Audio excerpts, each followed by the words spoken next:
Assalamualaikum warahmatullahi wabarakatuh.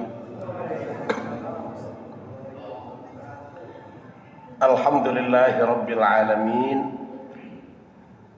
Wa bihi nasta'in ala umurid dunya waddin. Wassalatu wassalamu ala asrafil anbiya'i wal mursalin Sayyidina wa maulana Muhammadin wa ala alihi wa sahbihi ajma'in. Amma ba'du. Qalu subhanaka la ilma lana illa ma 'allamtana innaka antal alimul hakim. Rabbi shrah li sadri wa yassir li amri wahlul 'uqdatam min lisani yafqahu qawli. Rabbana iftah bainana wa baina qaumina bil haqqi wa anta khairul fatihin. Amin amin ya Allah ya rabbal alamin. Bapak-bapak, saudara-saudara hadirin jamaah salat maghrib dan jamaah majelis taklim di Masjid Jami' Babul Jannah, terutama DKM dan jajarannya, juga para tokoh, para sesepuh dan bini sepuh, jajaran pengurus yayasan, guru kita Ustadz Haji Dadan Ridwan, Ustadz Haji Sirajuddin, dan yang lainnya walaupun tidak saya sebutkan, dengan tidak mengurangi rasa hormat, rasa takdim dan rasa mahabbah saya. Mari sebelum kita lanjutkan kajian pada malam hari ini, kita awali dengan membaca Ummul Furqan suratul Fatihah, agar Allah senantiasa memudahkan segala usaha, upaya dan urusan-urusan kita, memberikan bimbingan taufik dan hidayah serta curahan rahmat, juga keberkahan dari setiap langkah dan tindakan kita, serta selalu dibimbing melalui taufik dan hidayahnya, agar kita dapat istiqomah berada di jalannya sampai akhir hayat, dan ketika dipanggil oleh Allah dalam keadaan husnul khatimah.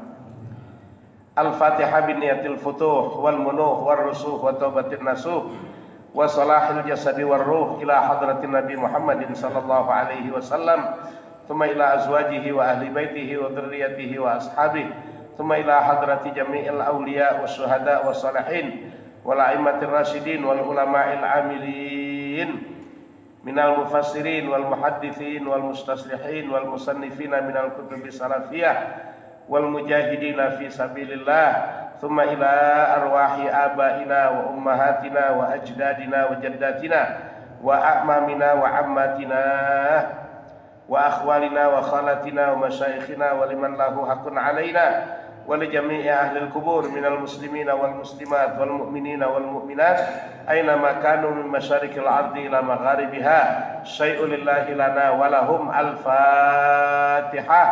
A'udzu billahi minasy syaithanir rajim. Bismillahirrahmanirrahim. Alhamdulillahi rabbil alamin arrahmanir rahim maliki yaumiddin. Iyyaka na'budu wa iyyaka nasta'in. Ihdinas siratal mustaqim siratal ladzina an'amta 'alaihim ghairil maghdubi 'alaihim waladdallin. Rabbi ighfir lana wa liwalidayna amin. Qala Rasulullah sallallahu alaihi wasallam, a'tul ajira ajrahu qabla ayyakhiffa araquhu wa a'limu ajrahu wa huwa fi amali. Rawahul Baihaqi. Rasul sallallahu alaihi wasallam bersabda, berikanlah olehmu upah pekerja sebelum keringatnya kering. Wa a'limu ajrahu wa huwa fi amali. Dan beritahu olehmu upahnya sewaktu ia sedang bekerja. Hadis diriwayatkan oleh Imam Baihaqi. Wa qala sallallahu alaihi wasallam, a'dhamun nasi hamman al-mu'minu yahtammu bi amri dunyahu wa amri akhiratihi. Rawahu Ibnu Majah an Anas bin Malik. Kata Nabi, orang yang paling besar susahnya adalah orang mukmin, dia memikirkan perkara dunia sekaligus pula memikirkan perkara-perkara akhiratnya. Hadis diriwayatkan oleh Ibnu Majah dari Anas bin Malik radhiyallahu anhu. Pertama, hadis membicarakan tentang hak dan kewajiban, di mana kita dalam kehidupan ini memang ada istilah saling tolong menolong. Apalagi saling tolong menolongnya itu dalam hal kebajikan. Ya. Ta'awanu 'alal birri wat taqwa. Tolong menolonglah kalian dalam berbuat kebajikan, wat taqwa, dan menjaga nilai-nilai ketakwaan pada Allah Subhanahu wa taala. Wala ta'awanu 'alal itsmi wal 'udwan. Tapi janganlah kalian saling tolong-menolong dalam melakukan perbuatan dosa, wal 'udwan, dan permusuhan. Masih dalam suasana Idul Fitri, kembali kepada fitrah manusia. Kemarin saya jelaskan fitrahnya manusia, pertama dia berketuhanan. Kalau ada manusia yang ateis, tidak percaya adanya Tuhan, dia menyalahi fitrahnya sebagai manusia. Yang kedua, fitrahnya manusia itu cenderung kepada kebaikan. Jadi kalau ada kebaikan, ada kejahatan, dia secara fitrah pasti cenderung kepada kebaikan. Kalau ada yang terjerumus kepada nilai-nilai kejahatan, itu bukan fitrahnya manusia, tapi sudah dipengaruhi oleh hal-hal yang lain, semacam hawa nafsu, iblis, setan, dan lain sebagainya. Kalau kembali kepada manusianya, dia cenderung kepada kebaikan. Maka setiap perbuatan salah yang dilakukan oleh manusia, setelah dia merenungkan, kemudian dia menyadari, akan timbul penyesalan. Itu fitrahnya manusia. Nah, yang ketiga, fitrahnya manusia itu sebagai makhluk zon politikan, makhluk yang senangnya berkumpul, berkelompok, bergaul. Dalam pergaulan ada orang yang memang oleh Allah dilebihkan dalam urusan materi, ada yang diberikan kekurangan. Yang diberikan kelebihan mestinya bersyukur, yang kekurangan mestinya sabar. Ada yang pandai, ada yang bodoh. Nah, yang pandai mengajarkan yang bodoh, yang bodoh belajar kepada yang pandai. Ya. Bab la yanbaghi lil alimi ayyasbuta bi ilmihi. Tidak boleh hukumnya atau haram hukumnya orang alim diam dengan ilmunya, enggak boleh. Tahu tapi dia pura-pura enggak tahu. Tadi imam baca doa, Allahumma arinal haqqa haqqa warzuqna ittiba'ah, wa arinal batila batila warzuqna ijtinabah. Ya Allah, beritahukan kepada kami bahwa yang benar itu benar, berikan kemampuan kami untuk mengikutinya. Jadi untuk mengetahui itu benar atau enggak kan dengan ilmu. Wa arinal batila batila warzuqna ijtinabah. Beritahu kepada kami bahwa yang batil itu batil, berikan kemampuan kepada kami untuk menjauhinya. Untuk tahu ini hak atau batil, ini ma'ruf atau munkar, ini pantas atau enggak pantas, ya ada orang yang ahli dalam bidang itu. Dalam hal ini ulama, yang Al-Quran menyebutnya sebagai ahlu dzikri.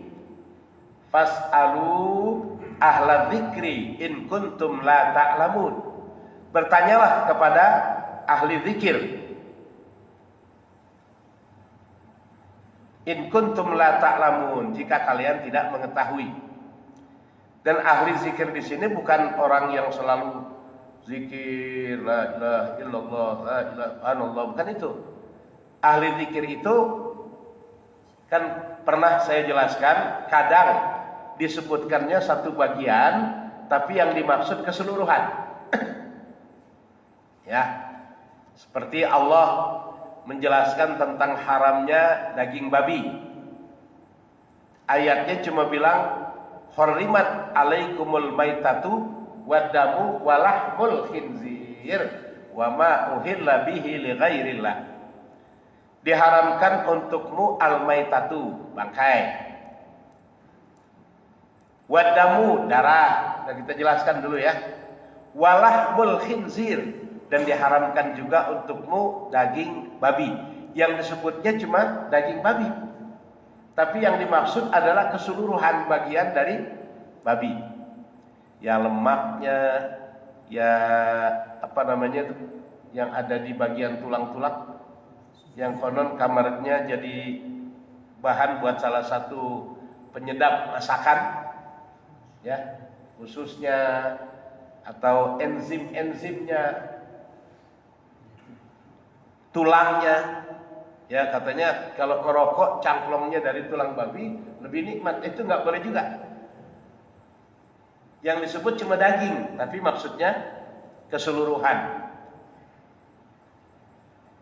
Nah begitu juga ketika Allah mengatakan fas'alu ahla dzikri, bertanyalah kamu kepada ahlu zikir. Yang dimaksud dengan ahli zikir di situ, pertama Allah pernah bilang dengan firman-Nya, inna fi khalqis samawati wal ardi wa ikhtilafil laili wan nahari la ayatil liulil albab. Sesungguhnya dalam penciptaan langit dan bumi, silih bergantinya siang dan malam, di sana banyak ayat-ayat tanda-tanda kekuasaan Allah yang bisa dipahami oleh ulul albab, orang-orang yang menggunakan akal sehatnya. Berarti orang-orang yang jenius, orang-orang yang dapat mengambil pembelajaran dari peredaran waktu, silih bergantinya langit dan bumi, dan apa yang diciptakan oleh Allah Subhanahu wa ta'ala. Nah, ayat berikutnya mengatakan alladzina yadhkurunallaha qiyaman wa qu'udan wa 'ala junubihim, yaitu orang-orang yang kegiatannya, kerjaannya sehari-hari berzikir kepada Allah Subhanahu wa ta'ala. Ingat kepada Allah, lidahnya basah dengan nama dan kebesaran Allah Subhanahu wa ta'ala. Tindakan perbuatannya tidak melanggar aturan-aturan Allah, itu ahli zikir. Orang yang semuanya dikembalikan kepada Allah Subhanahu wa ta'ala. Qiyaman, baik dalam keadaan berdiri, dalam keadaan sehat, dalam keadaan jaya, dalam keadaan serba cukup, dia ingat kepada Allah. Wa qu'udan, tidak mampu berdiri, duduk, artinya dalam keadaan jatuh pun dia tidak tinggalkan Allah. Wa 'ala junubihim, dalam keadaan berbaring. Ya, kalau dalam kehidupan gak punya apa-apa, dia mengatakan yang lain boleh hilang dari saya, asal Allah jangan hilang. Nabi Ayub itu dulunya orang kaya, anaknya banyak, harta benda kekayaannya banyak, sampai dalam salah satu kitab Daqaiqul Akhbar kalau nggak salah, dia punya onta, sapi, kambing, yang masing-masing hewan ternaknya itu digembala oleh, kalau dia punya 100 ekor, tidak 100 ekor digembala oleh satu orang. Ya, di situ dijelaskan 20 ekor 1 orang. Berarti kalau ontanya 100, 5 orang pengembala. Dan pengembala itu punya istri, punya anak. Nanti untuk sapi lain lagi, untuk kambing lain lagi. Kekayaan-kekayaan yang dalam bentuk lain lagi. Itu Allah berikan kepada Nabi Ayub. Tapi dia tetap berzikir kepada Allah Subhanahu wa taala, beribadah.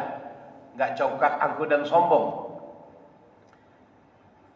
Iblis iri. Dia minta izin kepada Allah, ya Allah, itu hamba-Mu Ayub, dia beribadah kepadamu dengan tenang karena Kau berikan kecukupan dalam segala hal. Makan cukup, minum cukup, uang cukup, semuanya serba cukup. Karena itu dia beribadah kepadamu. Andai Kau tidak berikan kecukupan kepadanya, dia akan meninggalkanmu.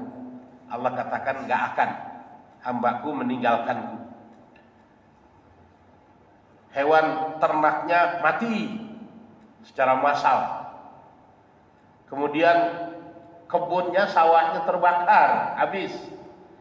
Enggak goyah dia. Anak-anaknya lagi pada kumpul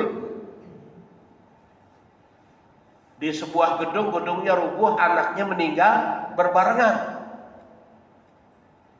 Enggak goyah, ya. Tetap ibadah kepada Allah dengan tenang.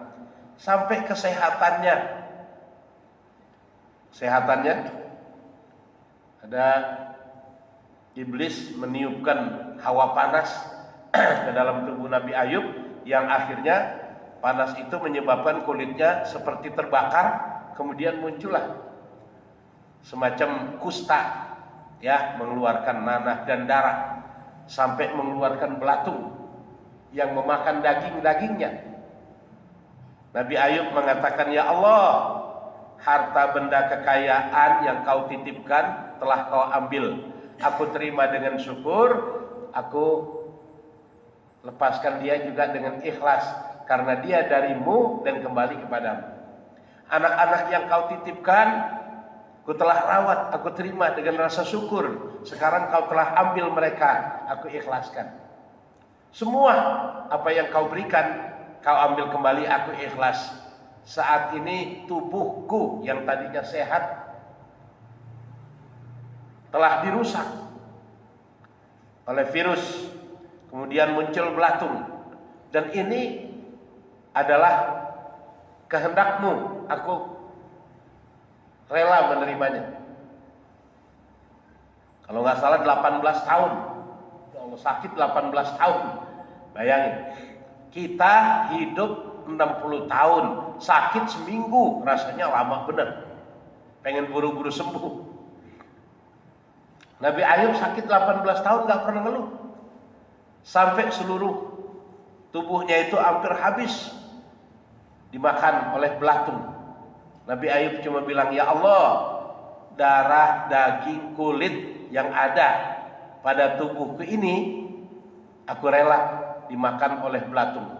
Tapi jangan sampai belatung itu memakan lidah dan hatiku. Sebab kalau dia memakan lidahku, aku tidak pasti lagi menyebut namamu. Kalau dia sampai memakan hatiku, hatiku tidak akan baik lagi mengingat Engkau, ya Allah. Itu Nabi Ayub alaihi salam. Itu orang-orang yang beribadah kepada Allah karena semata-mata didasari dengan keikhlasan, rasa cinta. Ya. Jadi ibadah kepada Allah bukan karena ingin surga, bukan karena takut neraka, tapi semata-mata dia melaksanakan tugasnya sebagai hamba. Kan Allah ciptakan kita manusia dan jin, tugasnya cuma satu. Wa ma khalaqtul jinna wal insa illa liya'budun. Aku tidak ciptakan jin, aku tidak ciptakan manusia kecuali hanya untuk beribadah. Bukan untuk mendapatkan surga, bukan untuk terhindar dari neraka, tapi karena tugasnya manusia itu ibadah pada Allah. Maka Krisha lewat lagunya mengatakan, jika surga dan neraka tak pernah ada, ya masihkah kau bersujud padanya? Jadi kita bukan ingin mengharapkan surga, bukan agar terhindar dari api neraka. Kita upayakan hati kita ini ketika beribadah kepada Allah ikhlas, tulus, semata-mata karena melaksanakan tugas sebagai hamba, mengabdikan diri pada Allah Subhanahu wa taala. Ada orang yang rajin sholat duha karena ingin kekayaan. Begitu sholat duha, jaya. Warungnya rame, dagangannya laris, kehidupannya meningkat. Suatu saat jatuh, bangkrut, ambles, dia nggak lagi ibadah. Ayah sholat duha. Percuma, bertahun-tahun saya lakukan, saya bangkrut juga. Nah ini ibadahnya bukan semata-mata karena Allah, tapi karena ingin mendapatkan kesenangan, apalagi kesenangan dunia yang sifatnya nisbi, ya Pak istilahnya, ya fana. Ya. Dunia ini darul bala, tempatnya ujian. Ada orang diuji dengan kesusahan, sering lulus. Ada orang diuji dengan kesenangan, banyak yang nggak lulus. Walanabluukum bil khairi wasyarri fitnatan. Akan kami uji kalian bil khairi, dengan kebaikan, kekayaan, pangkat, jabatan, kedudukan, kesenangan dalam kehidupan, semuanya serba ada. Itu ujian. Waktu belum punya motor, jalan kaki rajin ke masjid. Udah punya motor, ke masjidnya cuma Jumat doang. Nah, berarti nggak lulus ujian. Ningkat punya mobil. Waktu punya motor masih kelihatan sholat Jumat. Punya mobil, Jumat nggak pernah kelihatan. Kita pikir sholat di tempat jauh, di Istiqlal. Nggak taunya Jumat pagi berangkat ke puncak. Udah nggak kenal lagi masjid. Kelihatan waktu Idul Fitri sama Idul Adha doang. Rumah besar, harta benda, kekayaan banyak, nggak pernah kelihatan di masjid. Bahkan hari raya pun nggak memperlihatkan diri. Ya, kalau ada orang datang ke rumahnya, dia curiga, jangan-jangan minta sumbangan ini orang. Nah ini yang begini. Itu diuji dengan kesenangan, nggak lulus. Padahal kesenangan itu ujian. Kayak Nabi Ayub tadi.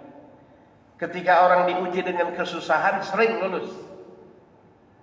Lagi sakit, lagi jatuh, menderita. Kemarin waktu Covid itu, banyak orang ibadah pada Allah Subhanahu wa taala. Ya walaupun masjid banyak ditutup, di rumah mereka ibadah. Sekarang Covid sudah mulai hilang.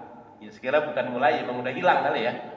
Kalaupun masih ada isu-isu itu, kita nggak tahu ada tujuan apa. Selesai Ramadan, Idul Fitri, tempat hiburan ramai. Bebas mereka melakukan tindakan-tindakan yang mereka maui. Dan berapa banyak orang yang begitu senangnya karena kebebasan, mereka tidak lagi beribadah kepada Allah Subhanahu wa taala.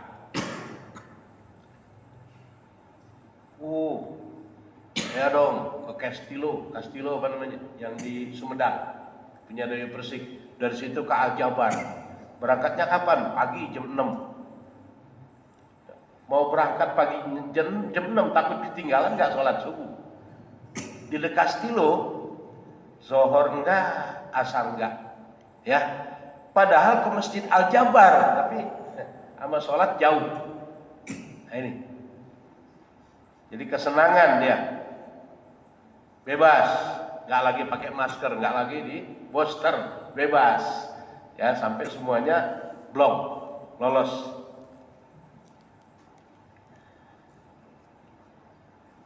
Begitulah.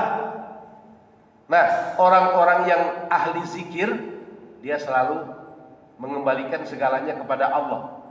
Senang, ingat Allah. Susah, ingat Allah. Dalam keadaan apapun, qiyaman wa qu'udan wa ala junubihim. Enggak cukup hanya berzikir menyebut nama dan kebesaran Allah, tapi wa yatafakkaruna fi khalqis samawati wal ard. Dia amati satu persatu apa yang dia lihat, apa yang dia dengar, apa yang dia temukan di alam semesta ini. Setelah dia teliti dan ternyata keterbatasan otaknya tidak mampu menembus rahasia di balik itu, mereka cuma angkat tangan berdoa, Rabbana ma khalaqta hadza batila subhanaka faqina adzabannar. Ya Allah, tidak ada satupun yang Kau ciptakan di dunia ini yang tidak ada manfaatnya. Tidak ada satupun yang sia-sia. Subhanaka faqina adzabannar. Maha suci Engkau ya Allah, hindarkan kami dari azab neraka. Ya, neraka di dunia ini, kebodohan itu merupakan neraka baginya. Yang kita nggak tahu, begitu kita tahu, ya kalau tahu kan, nah, berarti kan kemarin selama kita nggak tahu, kita berada di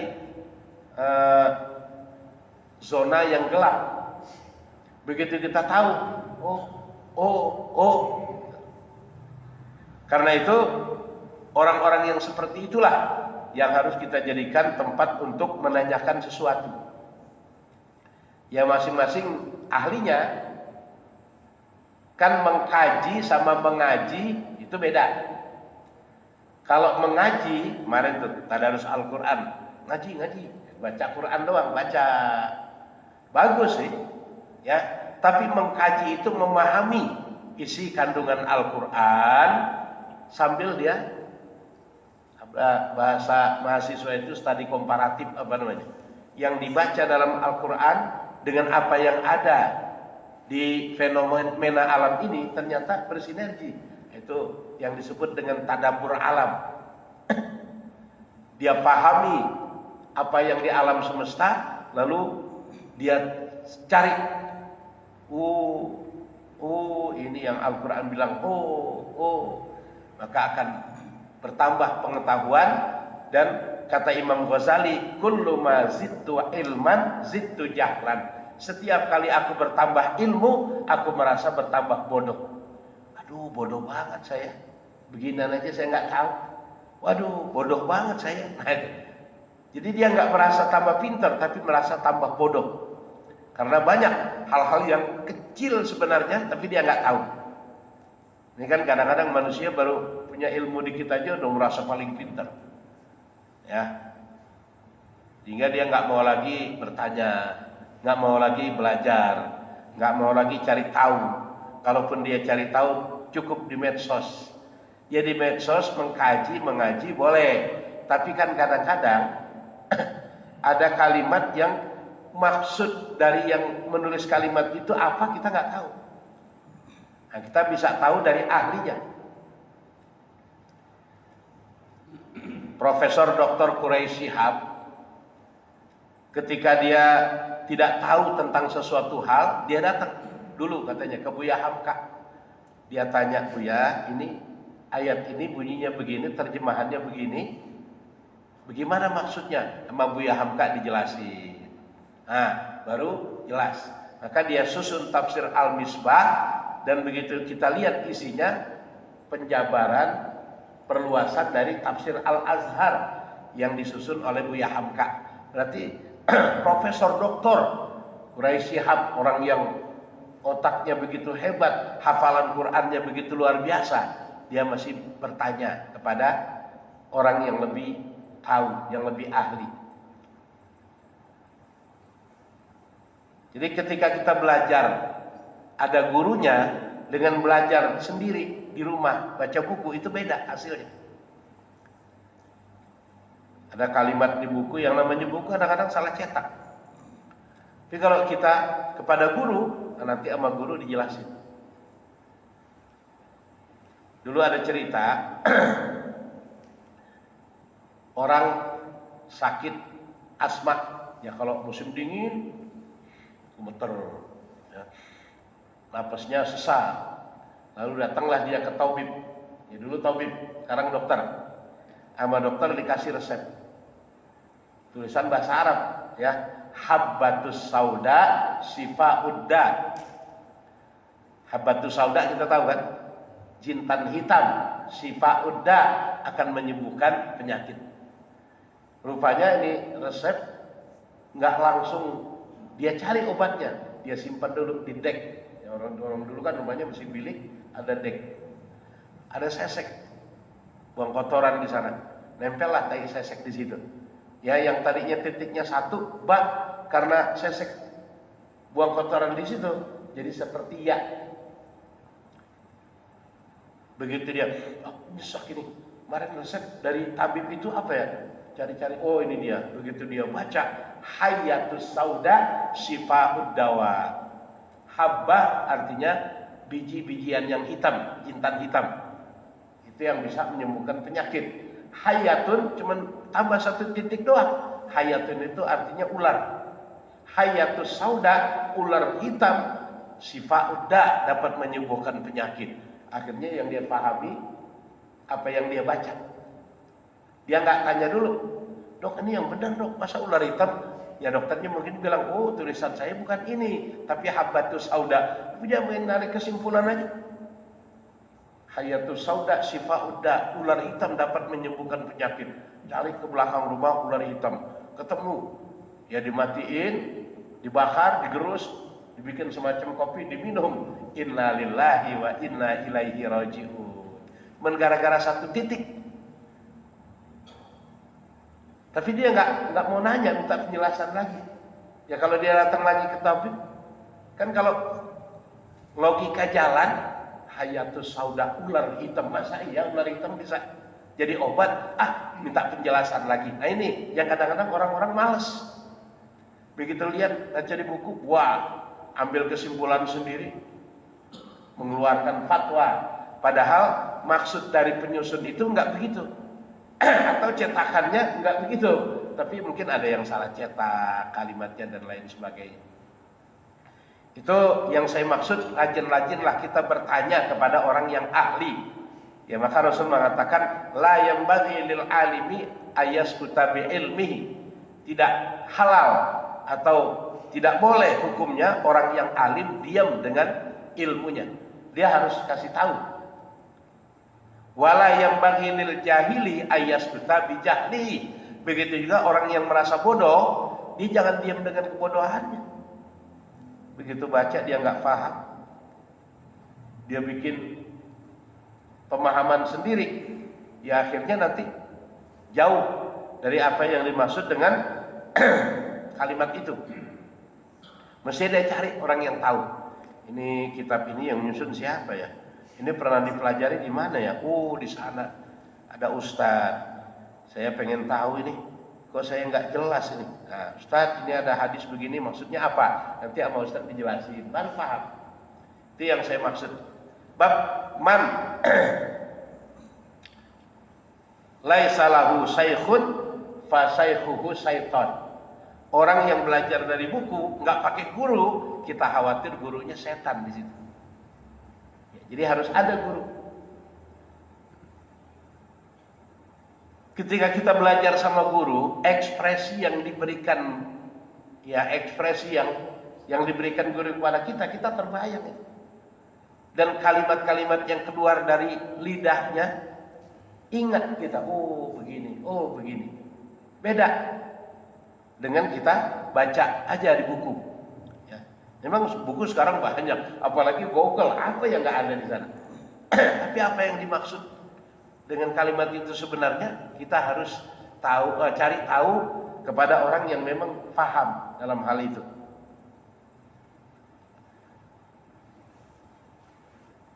Ya dulu kan sempat rame tuh ketika Pak Quraisyab sempat, ya sebenarnya bukan salah ucap, maksudnya bukan begitu gitu. Ya, dia bilang Nabi Muhammad nggak masuk surga, itu dipotong aja kalimat. Nabi Muhammad aja belum tentu masuk surga.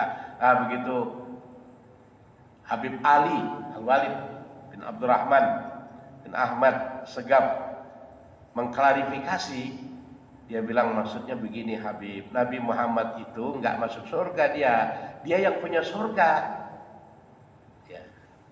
Yang punya surga masa masuk dimasukin, ya dia bebas mau keluar masuk terserah. Yang kita berharap kita ini masuk ke dalam surga. Ya setelah terjadi dialog begitu hebat, akhirnya clear bahwa yang dimaksud oleh Quraisyab dengan ucapannya bukan Nabi tidak masuk surga, artinya untuk Nabi Muhammad kekasih Allah, dia tidak layak mengenakan kalimat dia masuk surga. Surga punya dia.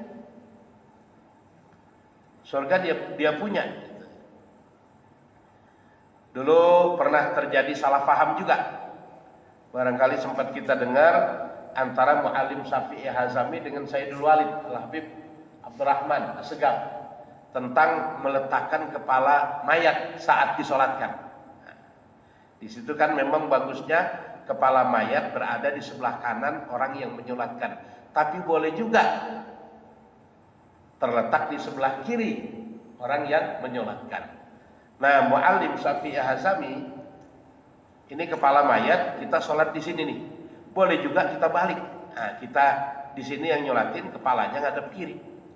Itu pemahaman Mu'allim Syafi'i Hazami. Akhirnya kata Sayyidul Walid, ini orang udah meninggal, jangan diutak-utik. Ketika kita mengatakan orang yang sholat jenazah berada di tengah-tengah, kepala jenazah berada di sebelah kanan orang yang menyolatkan. Boleh juga di sebelah kiri. Ngapain mayat yang udah mati kita putar-putar, kita aja yang hidup minggir. Nah, kita di sini nyolatinnya, kan kepala mayat ada di sebelah kiri. Itu cepat lama itu, bersih tegang. Sampai keluar kitab namanya Busrul Muttaqi. Tapi karena dua-duanya orang alim, mereka tidak berlanjut kepada saling menjatuhkan, tapi saling berpelukan. Dan murid Sayyidul Walid ngaji sama Mu'allim, murid Mu'allim ngaji sama Sayyidul Walid, sampai putranya ya Habib Umar bin Sayyidul Walid Abdurrahman bin Ahmad bin Abdul Qadir Assegaf, setelah dia ngaji lama sama Mu'allim Junaidi, kata ayahnya Sayyidul Walid minta saran sama Mu'allim, sama siapa yang bagus ngaji setelah ini. Kata Mu'allim, coba temuin Mu'allim Syafi'i Hazami. Kata bapaknya, saya setuju, dia orang alim. Jadi bukan dijatuhkan, tapi malah disuruh anaknya ngaji sama Mu'allim. Nah, itu. Jadi kalau umpamanya terjadi satu kesalahpahaman dihadapi dengan keilmuan yang tidak didasari dengan emosi, insya Allah jadinya ya. Waktu kemarin sebagian yang lebaran Jumat, sebagian lebaran Sabtu, jangan saling oh yang benar Sabtu, Jumat salah, yang benar Jumat, Sabtu salah. Dua-duanya benar. Idul Fitrinya sama, cuman yang beda waktunya. Tuh. Yang Jumat tanggal 25, Rasul mengatakan ikhtilafu ummati rahmatun. Perbedaan pendapat di kalangan umatku adalah rahmat, menunjukkan betapa Islam itu luas. Tapi kalau kita dengan pemahaman yang kita punya serba keterbatasan, kita satukan dengan pemahaman dia yang serba terbatas, akhirnya kita merasa kita paling benar karena kitabnya ini, dia merasa paling benar karena kitabnya itu. Padahal yang kita baca kitab jangan satu mestinya, ya banyak. Bahkan kalau kita baca manaqibnya Imam Syafi'i, beliau gurunya aja 200 orang. Itu daerah dia tuh. Yang kalau kita ingin berguru, jarak tempuhnya cukup jauh, masa belajarnya cukup lama, belum ada teknologi canggih. Kalau sekarang kan kita belajar malas catat, bisa ngerekam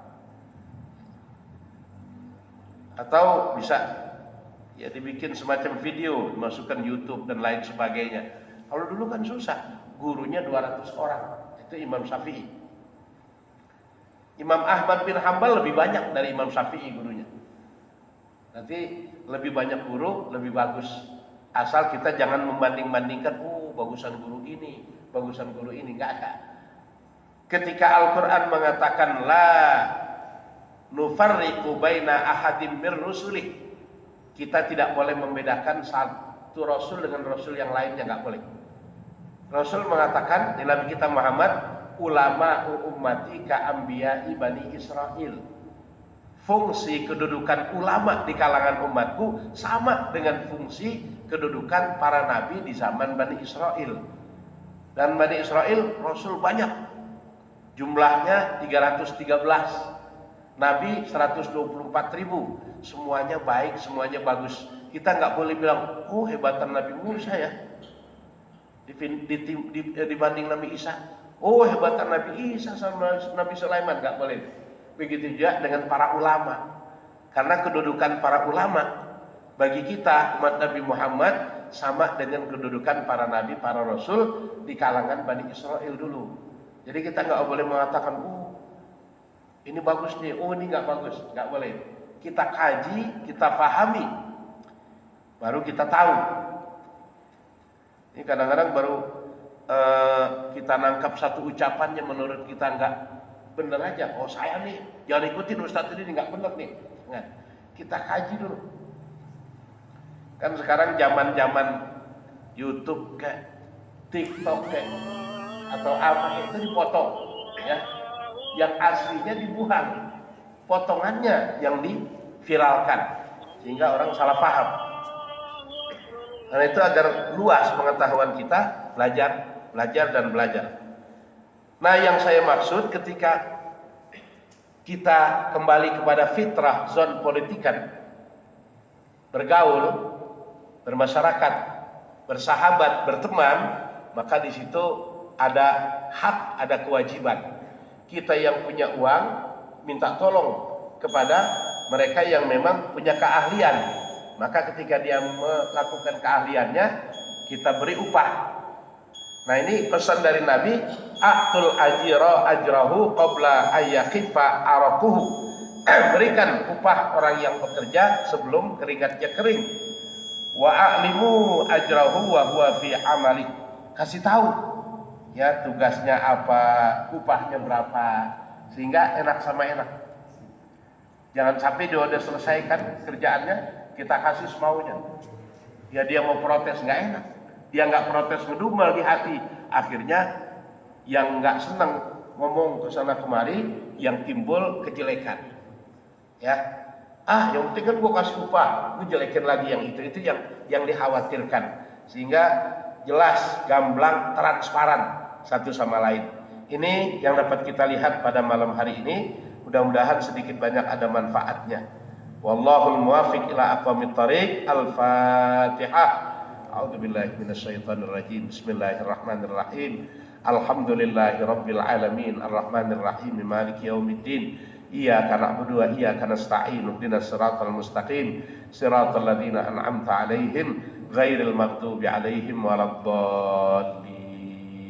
Allahumma salli ala sayyidina Muhammadin salatan taghfiru biha dzunub wa tuslihu biha al-qulub wa tantaliqu biha al-usub wa talinu biha as-su'ub wa ala alihi wa sahbihi wa man ilaihi mansub.